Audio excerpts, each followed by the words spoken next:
ये देखते हैं कि सबसे पहले माता पिता जो हैं वो अपने परिवार में बच्चों को सभी पड़ोसियों से, मेहमानों से, रिश्तेदारों से ये कहते हैं कि सूतक काल की बड़ी चर्चा होती है कि सूतक काल अब से शुरू हो रहा है, इसमें ये करना है, ये नहीं करना है। वो जरा बताएं कब से इसकी शुरुआत है। जी, दोनों चीजें बहुत महत्वपूर्ण है। मुझे लगता है कि जो मेरे ऋषि मुनि थे, जो वो साइंटिस्ट थे ना, उनके इतना बेहतरीन समाज का योगदान शायद देखने को नहीं मिलता है। कितना बेहतरीन तरीके से उन्होंने चीजों किया था। सूतक काल का प्रारंभ होता है हमेशा सूर्य ग्रहण में 12 घंटे पहले सूतक काल प्रारंभ होता है और चंद्र ग्रहण के अंतर्गत हमेशा 9 घंटे पहले सूतक काल प्रारंभ होता है। जैसा कि 9:57 पर या 9:58 पर रात्रि में ग्रहण है और उसी प्रकार दोपहर को 12:57 या 58, हम दोनों 1 मिनट का डिफरेंस कई पंचांगों के अंदर है, तो हम ये कह सकते हैं कि सूतक काल प्रारंभ हो जाएगा। सूतक काल का तात्पर्य क्या है? एक चीज हम सबको समझना होगा ग्रहण को लेकर के।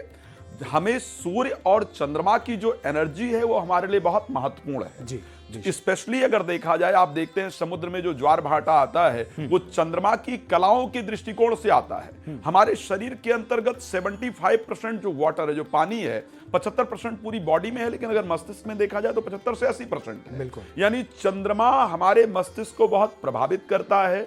जब चंद्र पर ग्रहण लगता है तो ऐसी परिस्थिति के अंतर्गत उसकी जो एनर्जी हमको प्राप्त होनी चाहिए वो नहीं होती है और वो जो धरती का चंद्रमा और सूर्य के बीच में आने का जो डायरेक्टली तो नहीं आ जाती है ना, 5 कोण का जो 5 अंश का है वो डिफरेंस है सूर्य, चंद्रमा और पृथ्वी के जो चलने का तरीका है।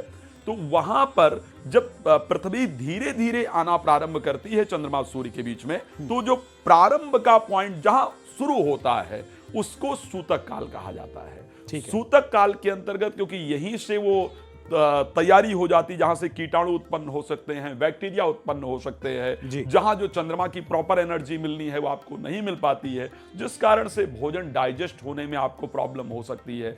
जब ग्रहण लगता है, ये बहुत इंपॉर्टेंट चीज है, मैं दोनों तरीके से बता रहा हूं, साइंटिफिक भी और सनातन भी। सनातन पूरी तरह साइंटिफिक दृष्टिकोण है, तो सनातन के दृष्टिकोण से, अगर साइंस के दृष्टिकोण से उठा करके देखा जाए, तो जब अंधेरा होना प्रारंभ होता है, यानी जो ऊर्जा मिलनी चाहिए वो नहीं मिलती है, तो हमारे ब्रेन के अंदर स्लीप हार्मोन्स रिलीज होना प्रारंभ हो जाते हैं, जिससे आपको सुस्ती आनी शुरू हो जाती है, आलस्य आना शुरू हो जाता है, बैक्टीरिया, वायरस इत्यादि उत्पन्न होना शुरू हो जाते हैं। तो अगर पॉसिबल हो तो सूतक से पहले हमको भोजन इत्यादि कर लेना चाहिए।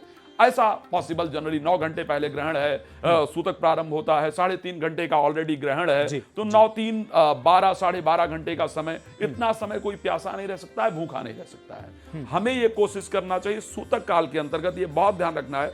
अगर आप ड्राइव कर रहे हैं तो बहुत केयरफुली ड्राइव कीजिए, आराम से गाड़ी चलाइए, भागिए मत, बिकॉज उस टाइम आपके ब्रेन को जितनी एनर्जी चाहिए चंद्रमा से उतनी नहीं मिल रही है। एक्सीडेंट, दुर्घटना इत्यादि के चांस सबसे अधिक होंगे।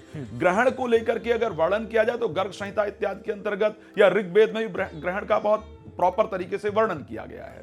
अब अगर आप भोजन कर रहे हैं, चाहे वो ग्रहण काल में बहुत मजबूरी में भोजन करना चाहिए, सूतक काल में भोजन किया जा सकता है, लेकिन यह ध्यान रखना चाहिए लिक्विड जो चीजें हैं वो ज्यादा लें।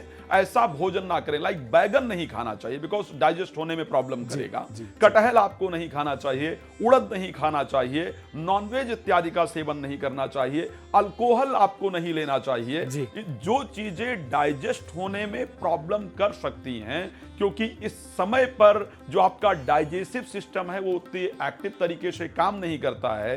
बैक्टीरिया, वायरस जो है उनका जो उत्पन्न होने का समय है वो सूतक काल से प्रारंभ हो जाता है। तो ऐसे कंडीशन में आपको तुलसी डालकर पानी पिएं, भोजन में तुलसी इत्यादि यूज करें, बिकॉज वो एंटीबायोटिक है। बिल्कुल, निश्चित तौर पर। तो ये वो तमाम चीजें हैं जो आपको सूतक काल के दौरान नहीं करना चाहिए या करना चाहिए।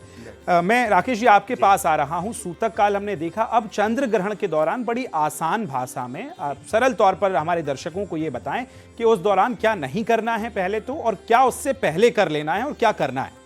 देखिए, बहुत अच्छी तरीके से आदरणीय राज मिश्रा जी ने इसको विज्ञान